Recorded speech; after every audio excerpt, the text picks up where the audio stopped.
Parang ngayon lang kita nakita dito ah. Tagal na ako dito. Katunayan nga, kilala ko yun ng buong angkan ko. Magaling ka maglaro.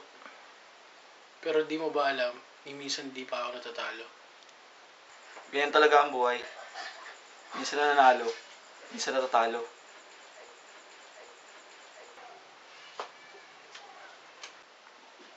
Paano ba yan?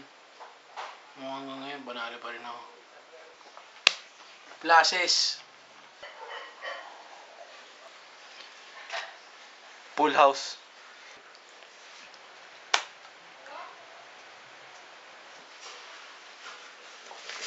Paano ba yan? Kailangan ko nang malis.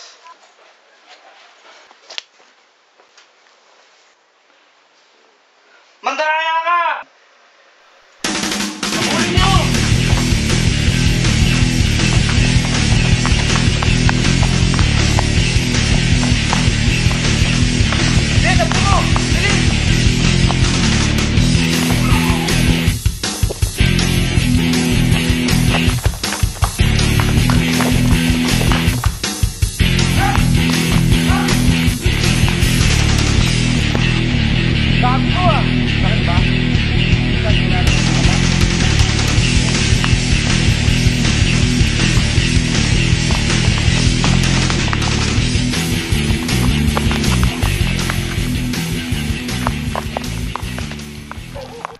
Sa lahat ba naman ng babanggain mo, ako pa, para kang bumangga sa pader.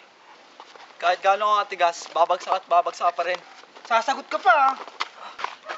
Babagsak? Anong babagsak? Alam mo ba marami nang sumubok pero wala pa rin nakagawa? Ito yung pera. Saksak mo sa baga mo. Yan naman yung dahilan kung bakit mo ginagawa lahat ng to. Kung bakit ka nanloloko, nananakit, tsaka nanggagago ng ibang tao. Kung magmalinis, lahat tayo may ginagawang katarantaduhan. Pero maganda doon, lahat ng tao nagbubulag-bulagan. Takot lang sila. Takot lang sila dahil ko yung may kapangyarihan. Pero tatandaan mo, gaap lang kami ng tiyempo. Alam namin lahat ng katarantaduhan mo. Balang araw, kami rin uupo sa kinaupuan mo. Tayo pang satsat, banatan nyo na yan!